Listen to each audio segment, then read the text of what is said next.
On the morning of February 23, 1995, a 28-year-old man sat down at his desk in Singapore and wrote two things, a letter and a number. The letter was addressed to his superiors at Barings Bank in London, and it began with two words, "I'm sorry." The number was 88,888, a secret account he had kept hidden for 3 years, and inside it, losses of £827 million, more than twice the bank's entire available capital. By Sunday, Barings Bank, founded in 1762, financier of the Napoleonic Wars, manager of Queen Elizabeth II's personal accounts, Britain's oldest and most prestigious merchant bank, no longer existed. It was sold for £1. The man who did it wasn't a criminal mastermind. He wasn't a Wall Street titan. He was a 28-year-old kid from Watford who failed his maths A-level and was terrified of being found out. His name was Nick Leeson, and this is how he broke a bank that had survived 2 centuries in 3 days.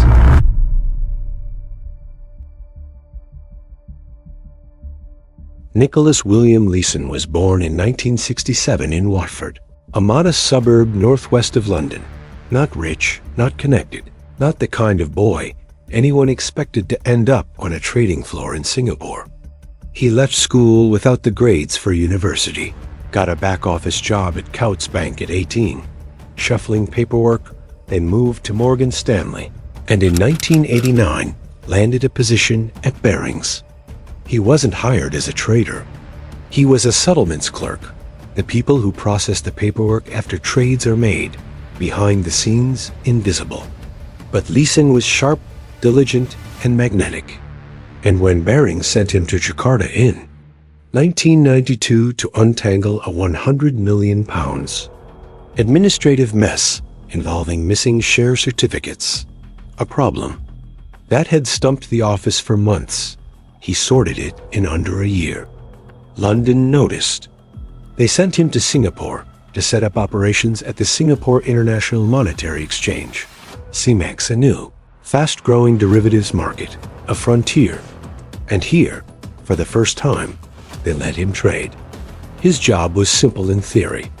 Arbitrage buy Nikkei futures contracts on one exchange, sell them on another where the price was slightly higher, small margins, near zero risk, a money machine.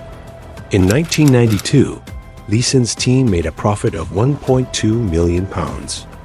In 1993, £8.8 million, nearly 10% of Barings' entire global profit. In 1994, £28.5 million. London sent him champagne, called him a genius, and his bosses, who barely understood what derivatives were, didn't ask questions. They gave him something far more dangerous than money. They gave him trust.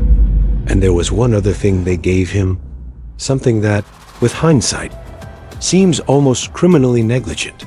They put him in charge of both the trading desk and the back-office settlement team, which meant Nick Leeson was the person making the trades and the person recording what those trades were. He could move money and report whatever he wanted, and there was no one checking his work. He later said, "It was a bizarre structure, one which allowed me to run my own show without anyone interfering. Nobody in London thought that was a problem." It began with someone else's mistake. In July 1992, a new junior trader on Leeson's team made a simple error, sold contracts instead of buying them, generating a small loss of around £20,000. Standard procedure. Report it, write it off, move on.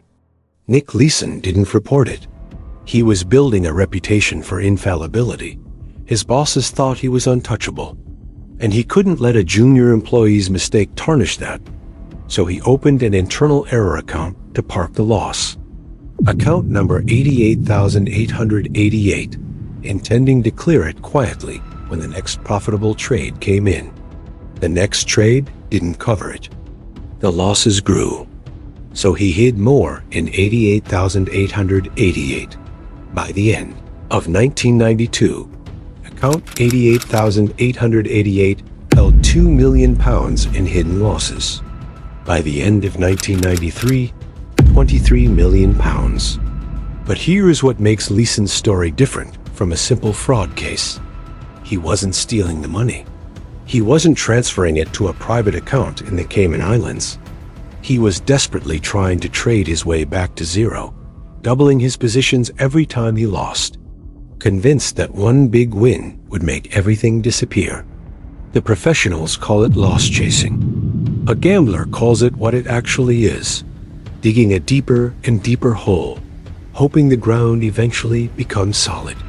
By the end of 1994, account 88,888 held £208 million in losses. And Leeson had fabricated cover stories to explain why he needed cash transfers from London, claiming clients owed margin calls, inventing documentation, forging statements, and his sterling reputation protected him from scrutiny every time London's finance team asked a question. He later wrote, "I wanted to shout from the rooftops, there are massive losses. I want to stop, but for some reason you're unable to do it. I had this catastrophic secret burning up inside me, and I simply couldn't open my mouth." He kept trading, kept doubling, kept hiding. Then, on January 16th, 1995, looking at £208 million in losses that he couldn't hide much longer, Nick Leeson placed his final bet. He went long on the Nikkei, massive, leveraged, undiversified. A straight bet that Japan's stock market would rise. The next morning, at 5:46 a.m. local time, a 7.3 magnitude earthquake struck Kobe, Japan. The Kobe earthquake killed over 6,000 people and caused $100 billion in damage, one of the deadliest disasters in Japan's modern history. For Nick Leeson, it was the moment the walls came in. The Nikkei dropped 1,000 points in a single day. His long positions were now hemorrhaging money faster than he could process it. And because his strategy had been to double down every time he lost, the scale of his positions was almost incomprehensible. He didn't stop. Over the next 5 weeks, Leeson bought more and more, betting the Nikkei would bounce back, and by late February, he controlled half of all open interest in Nikkei, futures contracts on the Singapore Exchange, and 85% of all Japanese government bond futures. Other traders in the market could see the positions. They didn't know who was behind them, but they knew someone was desperately trying to prop up a falling market, and they did what traders always do when they see a wounded position. They traded against it. Every day the losses compounded. Every day Leeson requested more cash from London. Every day London sent it, because the explanation he gave them was that client accounts required the margin, and no one in London flew to Singapore to check. London sent him £742 million over those 5 weeks. They thought it was for clients. It all went into account 88,888. On the morning of February 23rd, Leeson ran the numbers one final time. Account 88,888 now held losses of £827 million. Barings' entire available trading capital was £440 million. The gap was unbridgeable. He wrote the letter. He cleared his desk. He left a note that said simply, "I'm sorry."